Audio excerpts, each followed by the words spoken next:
Hi there. In this video I just thought I'd read a small paragraph out of this old book about a person called a Moucher, a very sneaky poacher indeed.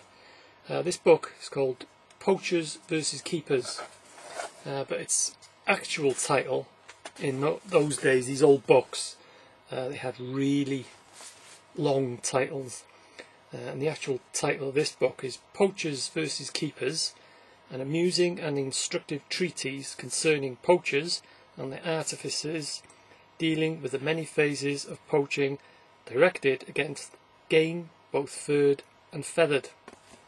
That's a title for you. Anyway, I'll just get to the small paragraph. And as I say, it's about a person called a Moucher. And this Moucher was a really sneaky poacher.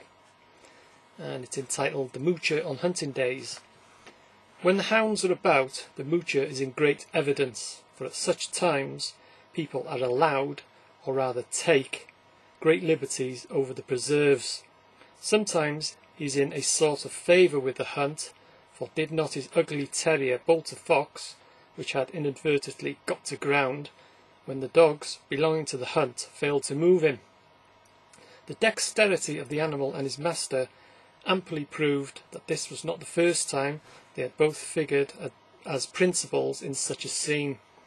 But this is not the chief reason why he is abroad. Foxes do not often get to ground, and he has other fish to fry. Today he will gain admission to many portions of the preserves from which he is usually tabooed, at least by daylight. And now is the time to take a hasty survey of the surroundings, to be carefully treasured and borne in mind with a view to future operations during the hours of darkness. Little indeed escapes his eye.